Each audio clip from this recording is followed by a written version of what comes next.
buah-buahan seperti ini rasanya manis ya. Secara umum rasa buah adalah manis.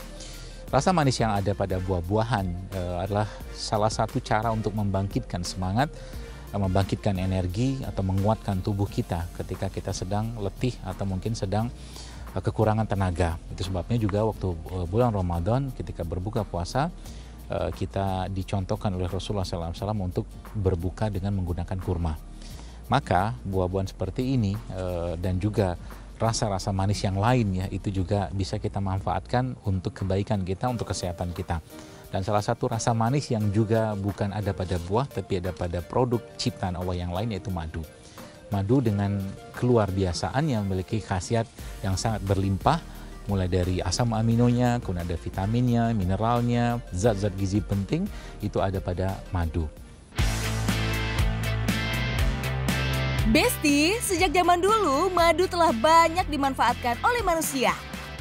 Konsumsi madu secara teratur dipercaya dapat menjaga imunitas tubuh, mencegah infeksi pada luka, serta sebagai sumber energi.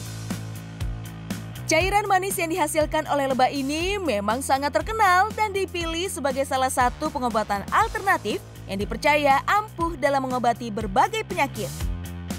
Manfaat madu untuk kesehatan didapat dari kandungan nutrisinya yang beragam. Madu mengandung banyak sekali senyawa aktif seperti vitamin A, vitamin E, vitamin K, B kompleks, dan senyawa penting lainnya. Masya Allah! Di Indonesia, secara umum setidaknya ada 3 jenis madu yang banyak ditemukan. Pertama, ada madu hutan liar atau Apis dorsata yang diambil dengan cara berburu langsung di alam. Kemudian ada madu budidaya atau Apis cerana. Dan terakhir, madu dari lebah yang tidak menyengat atau stingless bee. Dan ketiganya tentu memiliki manfaat yang luar biasa.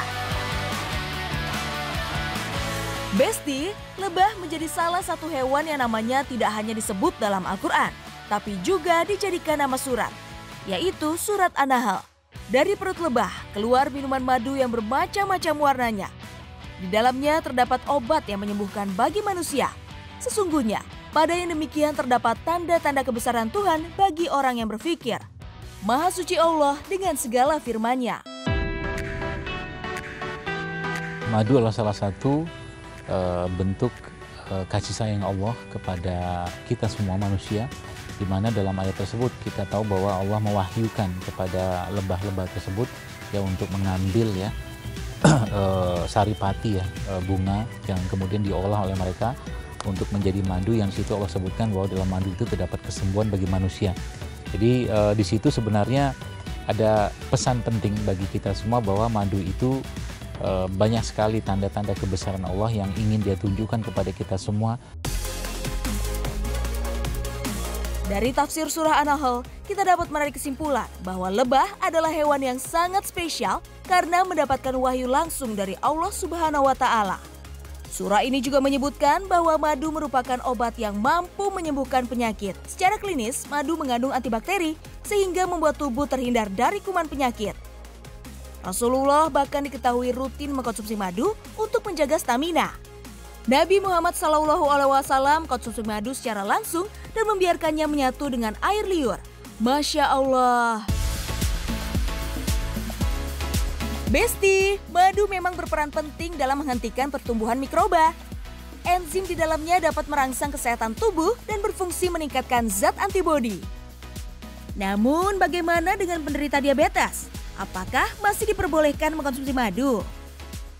Kalau ditanya aman atau tidak, maka saya akan menjawab aman. Tapi karena pada orang diabetes ya mereka memang sudah berlebih ya kadar gula dalam tubuhnya, sehingga mungkin dalam hal ini ya madu yang diberikan itu mungkin perlu dibatasin, atau mungkin madu tersebut diolah lagi mungkin dengan herbal-herbal tertentu yang nanti membantu pengobatan atau penyembuhan dari diabetes tersebut. Contoh mungkin madu yang diberikan herbal-herbal pahit.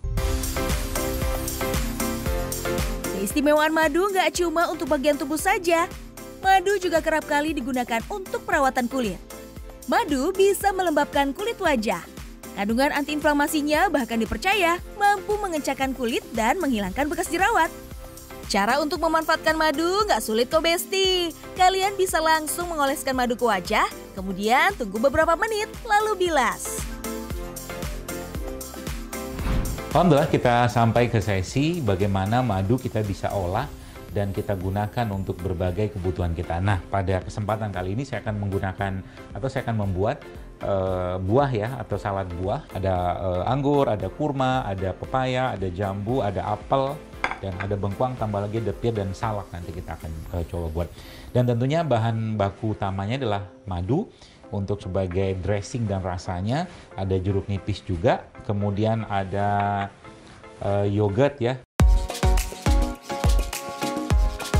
Besti, salad sehat potongan buah dengan siraman madu ini bisa kalian praktekin sebagai takjil untuk buka puasa nanti ya. Kandungan baik pada madu dan buah akan menjaga tubuh tetap berenergi selepas berpuasa seharian. Cara membuatnya gampang kok. Siapkan buah-buahan, yogurt, sedikit lada, dan kacang-kacangan. Potong dan masukkan semua ke dalam mangkok. Alhamdulillah bahan-bahan atau buah-buahan sudah semua kita siapkan, dan ini saya siapkan atau mungkin saya potong jeruk nipis ya sedikit untuk kita dapatkan rasa asamnya sedikit ya. Nah, kemudian setelahnya kita masukkan yogurtnya dan madu ya. Masukin saja semua.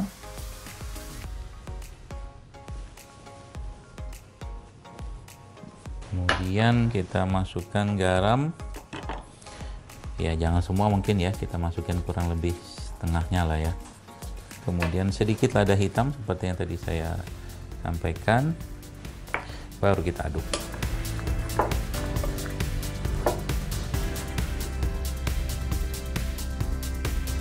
Salad sehat siap menjadi menu berbuka. Alhamdulillah, salad sehat kita sudah jadi, dan tentunya bukan sekedar rasanya yang lezat dan nikmat, tapi dalam salad ini juga terkandung nilai nutrisi yang sangat tinggi ya. Kita tahu ada kurma, ada apel ya, kemudian ada juga kacang-kacangan, kemudian ada madu, ada garam. Jadi Masya Allah, ini sebenarnya perlu menjadi salah satu pilihan kita, terutama waktu Ramadan seperti ini, untuk kita mengkonsumsi makanan-makanan yang sehat atau real food yang mengandung nilai nutrisi yang sangat tinggi. Dan tentunya dengan sedikit pengolahan yang tadi sudah saya jelaskan, menggunakan madu, kemudian ada garam, kemudian ada juga lada hitam, rasanya tidak kalah dengan katakanlah makanan-makanan olahan atau kemasan, sehingga tidak usah khawatir. Dan ini Masya Allah, saya membayangkan kalau seandainya ya tiap-tiap masjid ya, ibu-ibu yang biasa ngasih takjil itu ya, itu mereka sudah mulai katakanlah membuat salad kayak begini gitu kan. Itu Masya Allah, berapa banyak orang yang nanti ketika mereka berbuka puasa di masjid itu mereka bisa merasakan masakan yang atau mungkin ya makanan yang lezat dan sehat seperti ini, yang buatnya pun gampang dan mudah dan tetap sesuai dengan katakanlah kaidah-kaidah makan sehat kita yang biasa saya sampaikan. Jadi mudah-mudahan Bapak Ibu semua dimudahkan ya untuk mengkonsumsi makanan-makanan seperti ini dan bisa menyesuaikan dengan buah-buahan atau sayuran di rumah yang ada di tempat Anda. Besti, bagaimana dengan mitos yang banyak beredar tentang madu ya? Seperti cara membedakan madu asli dengan madu palsu. Kalau secara kasat mata ya, memang akan sulit bagi orang awam untuk melihat madu tersebut asli, madu yang asli ya, madu yang murni atau madu yang tidak asli atau tidak murni ya. Karena secara teknologi pun sekarang tanpa lebah pun madu itu bisa dibuat dengan standar lab yang ditentukan atau diwajibkan. Itu bisa dibuat madu seperti itu ya, madu palsu sebenarnya. Mitos-mitos yang berkaitan dengan madu ya itu sebenarnya tidak benar semua untuk menunjukkan bahwa madu itu asli atau bukan. Ya, contoh mungkin mitos tersebut adalah ada beredar di masyarakat bahwa madu yang atau mungkin korek api ya yang dicelupkan ke dalam madu kemudian dibakar korek api tersebut, nanti korek itu akan terbakar. Itu salah satu katanya madu yang asli. Sebenarnya nggak juga, karena madu-madu yang berasal dari hutan-hutan tropis ya, hutan-hutan yang tinggi curah hujannya itu kadar airnya akan tinggi, sehingga nanti ketika dicelupkan korek api tidak akan terbakar karena banyak air di situ ya, seperti itu salah satu contohnya. So, Jangan sampai terjebak sama mitos ya Besti. Lebih baik kita bertabayun. Insya Allah akan dapat jawaban kebenarannya. Masya Allah.